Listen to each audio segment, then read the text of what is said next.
اچھا مگر کرنل انعام صاحب یہ تو ہم قانونی ایک نقطہ میں چلے گئے، کمپلیکسٹی میں چلے گئے، مگر اتنا بڑا کیس جہاں پہ شہریوں کا ٹرائی ہونا ملٹری کورٹس میں، پہلے بھی انٹرنیشنل کمیشن آف جورس سے کہہ چکا ہے کہ یہ مناسب نہیں ہے، اس کے اندر آپ نے فیئر ٹرائل کے تقاضے سارے جو ہیں ان کی دھجیاں اڑا دیں، تو جو آپ کے کلائنٹس ہیں کیا ان کو جو ہے انصاف مل جائے گا ملٹری کورٹس میں؟ آپ کیوں جھجکتے ہیں ادھر جانے میں؟ دیکھیں، جو ہم نے 30 ٹرائل ہیں جو ابھی چیلنج ہم نے سپریم کورٹ میں کیے ہوئے جن کا ملٹری ٹرائل ہوا، اس میں سے کو 25 ایسے لوگ ہیں جن کو کاؤنسل ہی نہیں ملا. ان کی فیملیز کو جیل سے پتہ چلا کہ ان میں سے 3 کو ڈیتھ دے دی گئی ہے، اور باقی جو لوگ ہیں ان کو 10 سے 20 ایئرس کی سزا دی گئی ہے. ان کو کوئی کاغذ بھی نہیں دیا گیا، سمپل لکھا گیا کہ death sentence awarded by the military court. ہم نے اس کے لیے انہیں اپلائی کیا کہ جناب یہ ڈیتھ سینٹینس تو آپ نے دے دی ہے، آپ اس کے فیصلے کی کاپی دیں. کوئی فیصلے کی کاپی نہیں دی انہوں نے. اور اس کے بعد وہ پھر ہم ہائی کورٹ میں چلے گئے، اور ہائی کورٹ میں جسٹس فرق عرفان صاحب اس وقت ہوتے تھے. انہوں نے ایک آرڈر جاری کیا، انہوں نے کہا کہ جناب آپ نے ان کو فیصلے کی کاپی بھی دینی ہے، اور ان کی جو اپیل، اگر آپ نے اپیل بھی انہوں نے خود ہی سنی، اس میں بھی کوئی وکیل نہیں تھا، انہوں نے کہا اس کی کاپی بھی آپ نے ان کو دینی ہے ججمنٹ میں. اور جتنے دیگر ریکارڈ ہے جو پرمیسیبل انڈر دی لا وہ بھی آپ نے دینا. وہ آرڈر جاری ہو گیا. اس کے خلاف ہم نے پھر کنٹیمپٹ دائر کی، وہ ہمیں نہیں ملا.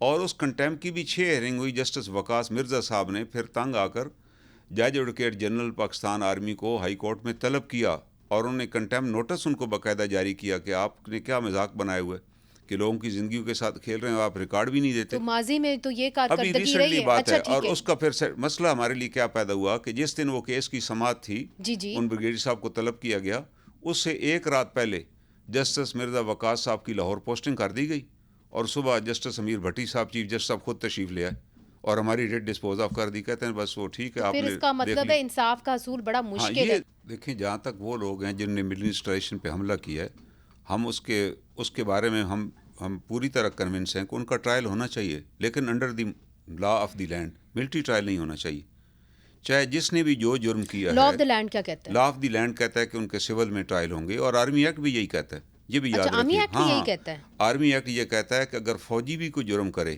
آرمی کا آدمی جرم کرے، سول میں جا کر سول سے ریلیٹڈ کوئی جرم کرے، یا آرمی کا بھی کوئی جرم کرے، اس علاقے میں سول کورٹس موجود ہوں اور آرمی کی آرگنائزیشن وہاں موجود نہ ہو، تو اس کا ٹرائل بھی سول میں ہی ہوگا.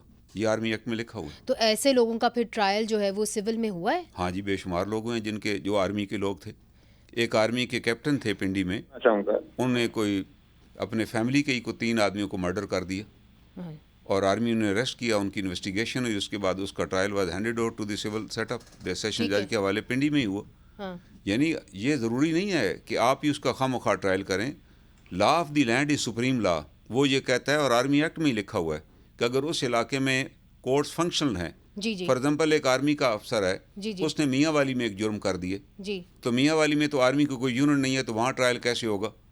تو اس کے لیے یہ نہیں ہے کہ اس کے لیے آپ اس کو کہیں، اور سر وہ گلگت میں کر رہا ہے، گلگت میں ٹرائل ہو تو وٹنس کیسے جائیں گے؟ تو لا کہتا ہے اس کا پھر اسی علاقے میں جو سیشن کورٹ ہے اس کا ٹرائل وہاں کرے گی. یہ آرمی ایکٹ میں لکھا ہوا ہے. تو پھر پہلے یہ سیویلینز کو کون سے قانون کے تحت ٹرائی کر رہے تھے؟ سیویلین کو تو وہ جو 21 امینڈمنٹ 21D کے تحت ہی اریسٹ کیا، ان کا ٹرائل کیا گیا، اس کو بھی ہم نے چیلنج کیا کہ آپ کر ہی نہیں سکتے. بعد میں 21 امینڈمنٹ آ گئی، اس کے تحت ان کو اجازت مل گئی. لیکن یہ اس سے پہلے بھی 21D لوگوں کو، پہلی بات ہے ہمارے بہت سے وکلاء کو بھی اس کی ہسٹری نہیں پتہ 21D کہ 21D is the major cause of separation of East Pakistan. اچھا، اس پہ ہم بعد میں آئیں گے، اس پہ طویل پروگرام ہم کرنے کی ضرورت ہے، مگر میں چاہوں گی 67 میں انٹروڈیوس کرا ہے. آپ نے پہلے بھی یہ بتایا، ہم نے اس کو کور بھی کیا ہے.